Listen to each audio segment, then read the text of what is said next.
Let's knit a hug, a jar hug. Welcome back to another Yarnspirations tutorial. I'm your host, Kristen Mangus of Good Knit Kisses. Let's get started. In today's video, you are going to need a number 4 medium weight cotton yarn. We're using Bernat Handicrafter Holidays in color Red Sparkle for contrast A.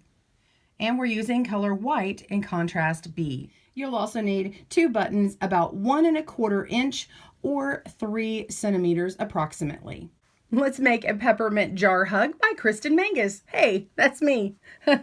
We're going to make a jar hug, and you can use any jar for this. I'm just using a standard mason jar, and if you've got a larger one, you're just going to lengthen the project, and so it makes it easier to accommodate your jar. You're going to need your 2 yarns. I'm using Bernat Handicrafter Holidays. It's got a twist of a silver through it, and it's a cotton yarn. I'm using for contrast A, Red Sparkle, and contrast B is white. You're going to need your knitting needles, US size 7 or 4.5 millimeter. You can use, these are just 2 DPNs, double pointed needles, or you can use a straight needle or a circular, whatever you like to do. It's a flat panel back and forth. You'll also need 2 large buttons and get a tapestry needle that you know can fit in that buttonhole, so be sure and test that out. And we're going to get started. All you need to know is how to knit and knit one below and cast on and cast off. So I will show you how to get this done. Let's begin. Because of the metallic thread in this yarn, I suggest pulling off that wrapper or ball band and working from the outside. So you're just going to pull your yarn from the outside and start that way. That way it doesn't untwist and take that metallic thread out, and you'll have a consistent design. All right, we're ready to begin, and I want to give you a little tip on this yarn. I went ahead and put a little knot in the end here to keep that metallic thread from coming out, and I'm just going to cut this for now, and we can cut this knot out later, and it prevents that fraying if you put it in a bag and it will come loose. So let's just keep that intact for now. Pull out enough length for your long tail cast on, which is about 18 inches. But an extra tip, if you will pull out just an extra 36 inches, you will have enough for sewing on your buttons later, and you won't have to fidget with weaving in extra yarn tails. All right, so I've made my slip knot. Let's make it together. Wrap that around my finger twice, pull the back over the front and the back over the front again. And then I'm going to put my tail part toward me and the ball part towards the back. Put it on my needle. Again, you can use whatever needle you're comfortable with. Grab my yarn and split that there. Pull it back like a slingshot, kind of makes a little bit of a heart. We're going to scoop up from the thumb and go down to the finger, down through the thumb, let it go. Make that cast on row consistent by putting your finger on that stitch, and then that way it doesn't draw up. So we're going to continue casting on 15 stitches. Again, that is scoop up from the thumb, down through the finger, down through the thumb, let it go, and make that consistent and put that finger on that next stitch, and it makes it consistent. You can start with or without a slip knot, whatever you are most comfortable with. So after you've cast on 15 stitches, come back. So pause your video. I'll see you in a moment. Row 1, we're on the wrong side, and we're just going to knit across. So insert your needle into that first stitch here, yarn over, pull through, let the old one drop off, and you've got that new stitch. Just knit across like that, and pause your video and meet me back up when you are ready for row 2. See you soon. You've completed the first row. Turn your work over, and let's mark the right side with a removable stitch marker. Just going to place that in one of my stitches here. And now we want to change colors. Now we will be picking this first color back up, so it's just going to stay right here. I can pull it to the back to make sure that it doesn't get too loose when I begin. And we're going to go into this first stitch and pick up our next color, which is A, or this white color. And I'm going to hold the tail in the back and yarn over with the new one. Pull that through and let the old stitch fall off. Okay, so moving on to the next stitch, this is knit one below. You can see the purl stitch from the reverse of the other side. You're going to actually go right underneath where this purl stitch is and go into the stitch below. See that? So you're not going through the leg of the stitch like you normally would. You just go down below that. Make your needle follow it. Now we're going to knit with our white yarn. Drop that stitch off and you have 2 stitches behind that needle, and that is correct. The next stitch is just a knit stitch. So we're going to knit that with the white. And then you continue alternating, knit 1 below, pull that through, and then knit 1. Okay, so repeat that to the end of the row. The last stitch will be a knit 1 stitch. All right, pause your video and I'll see you soon. Okay, so we've got all our new color on here. We've completed this right side row and we're going to turn it over to go onto row 3. Rows 1 and 3 are exactly the same. We're going to knit with the color that we just used. So we're just going to knit across. So whenever you're on the wrong side, know that you're going to knit, except every other time it will be the alternated color. Knit to the end, pause your video. I will meet you back at the end of this row and we will pick up the next color. Okay, we're back on the right side row. This is row number 4. We insert in our needle and pick up this contrast A, which is the red yarn, and you're just going to lift it up from the back. So I've got my 2 strands here and I'm going to work from the back and the bottom and pull it right up and knit that first stitch and go ahead and knit the second stitch. So 1, 2 on this row 4. I'm gonna go ahead and pull on that previous color to make sure that is nice and even.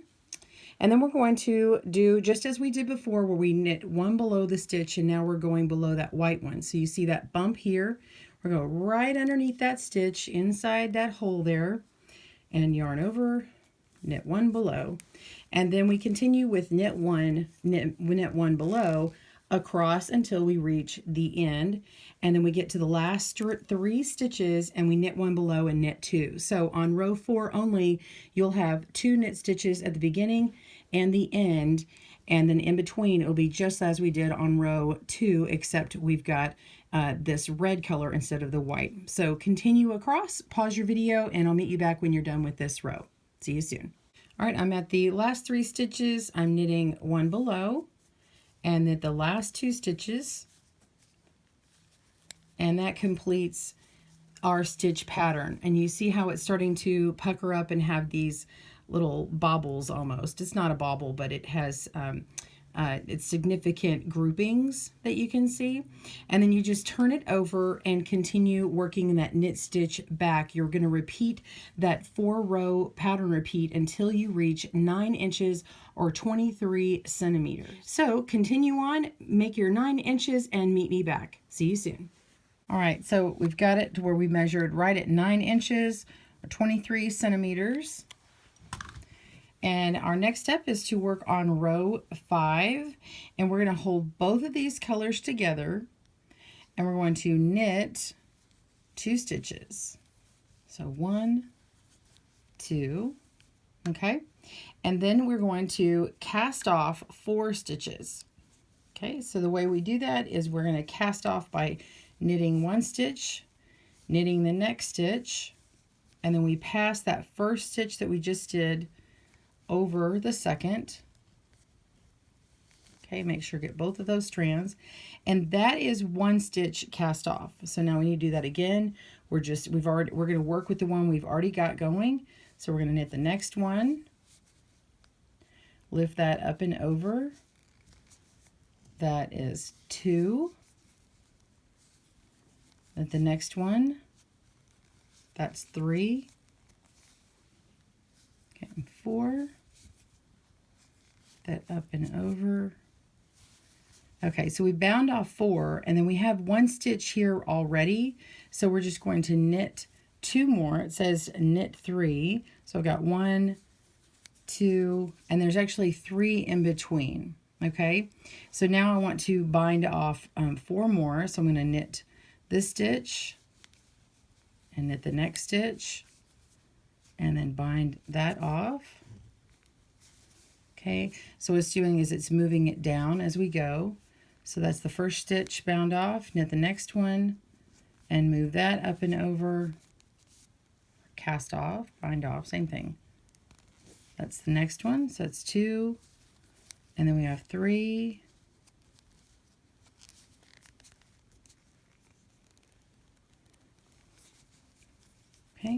And then we have one more, that makes 4. And then we have our last stitch. And then that makes 2 here. So we have 2 on the ends and 3 in the middle with 4 stitches bound off. Okay, so you should have 5, 6, 7 stitches left, and we're going to turn it over. And for the 6th row, we're going to knit 2. So these 2 stitches here, 1, 2. Okay, so now we're going to cast on 4 stitches, and I'm just going to do a thumb cast on. So I'm going to take my yarn and move it over here and drop this other needle. I'm going to hold my yarn out like this and twist it and place it on my needle and do it again. So I'm putting my thumb down, twist it, and scoop it up and place it on my needle. So that's 2. Okay, twist it and place it. That's 3. One more, twist it and place it. That's 4. So I have 4 stitches now on the needle. I'm going to come over here and we're going to work these next stitches. So we're going to knit 3. 1, 2, 3.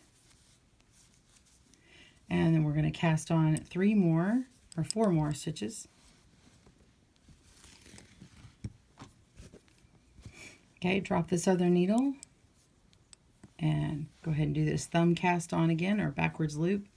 Just twist it and place it on there. 1, 2, 3, and 4. Okay, so if I'm doing that too fast, let me do it one more time, real slow. Pull out your yarn, put your thumb down, twist it around, scoop it up with your needle, and then let it go. You're going to pull it and make that stitch go there. So we just take our yarn, hold it out, flip it around our thumb, and scoop it up. So we want to make sure and have 4. So I've got 3 and 4. All right, now I'm going to get back to this needle over here and knit these last 2 stitches. 1, 2. Okay, so now we turn it over, and what we've just created are the holes for our buttons. Okay, so this next row is just the cast off edge. We're going to knit the first 2 stitches just as we did on that last time, and we're going to be working the cast off on all the stitches. So lift your loop back, up and over, and go to the next one, and this will be the last time we're casting off the complete row. Pause your video and meet me back up when you get to the end. And I'll see you soon. Okay, we're on our last stitch. I'm going to go right in, work that stitch, lift it up and over just as we did on all the others. And we're going to pull out a little length here. Go ahead and cut that off. Okay, and so now you've got a tail that needs to be woven in on this side. And this area here is your buttonholes. And so let's go on to the other side here. And of course you can take out this safety pin here, or this stitch holder that you've got, a stitch marker, and you don't need that anymore. And you'll weave in this tail as well with your wide-eyed tapestry needle. And then this long tail, if you kept a nice long tail, otherwise you'll need another one. But you will want to weave in either any short tails and then put on your buttons. So go ahead and weave in those other tails, pause your video, and we'll meet back up to sew on your buttons. See you soon. Now that I have all my tails woven in, I'm ready to put on the finishing detail, which is my buttons. Now, in order to know where to put the buttons, you will need to go ahead and get your jar out and place it around and fit it around the opening to where the opening of the buttons lays on top of the edge here. So this is the cast on edge, and we want to see exactly where that falls. So when I put my buttonholes over it, they fall about right here. Now I can use my finger and kind of note where that is, and then take a stitch marker and just pin it. So I'm just going to put a little stitch marker in right about where that stitch is, and then I can let that go And I have this one over here. I can mark that as well. And then I can let it go. So now I know where the buttons need to fit. See that? And I'm just going to use my my extra yarn that I had here, and I'm going to get it right up to where that stitch marker is. And then that way I can start sewing in from that direction.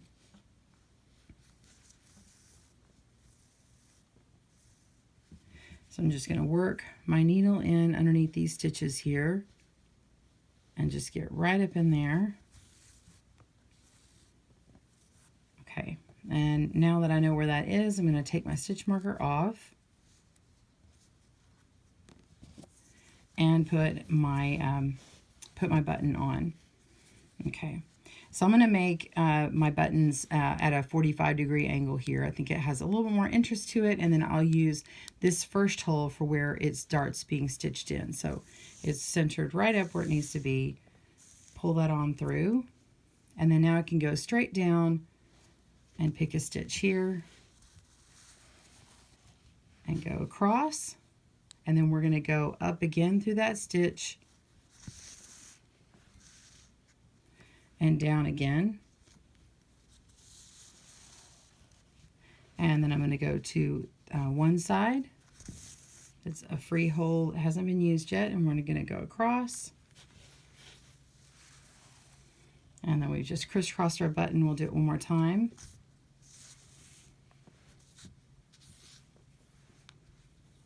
And down again. Okay, and if you have room, you can go one more time.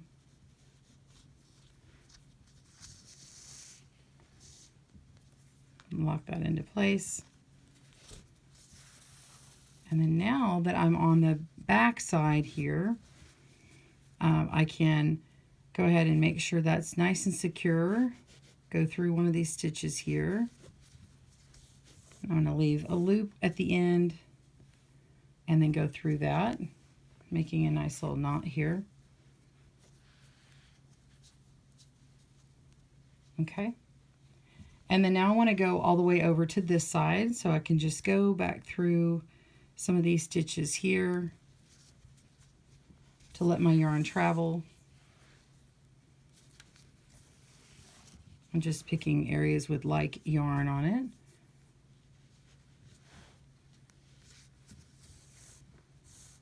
Go ahead and get yours all the way over to that other side. Pause your video if you need to, and meet me back up when you get over here, just like we did before. See you soon. Okay, so I'm back. Go up and under this last one. Okay, so this is where I want to put my next button. Same thing, I'm going to lay it just down as I did the last one. And just repeat. Go down and up again. And just repeat it how you did it. If you crisscrossed it each and every time, that's okay too. Whatever works for you. I would just make them look the same on both.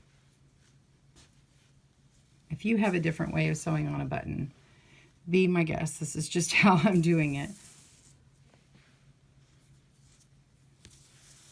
Just make sure it's nice and secure, so if you do wash your mug hug, or the person does, that it's not going to come out. Okay, so sew my buttons on. Just going to go through the back here and pull that loop. Go back through the loop. Make sure and give it a good tug. Make a knot. I'm going to do it one more time, just for good measure. Make another loop. Oops, drop my yarn. Here we go. Go through that last one, pull it through, and then you can go ahead and weave in your tail just a little bit. Go through a few of these stitches up here.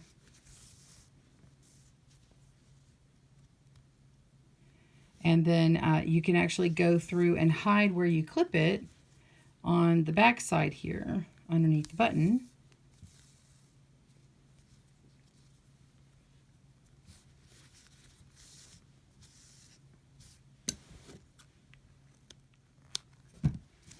And there you have it.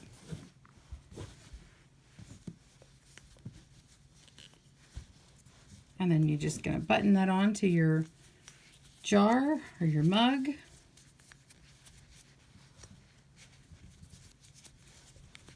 So cute. Whether you make this jar hug for cocoa or candy, it's sure to be a hit this gift-giving season.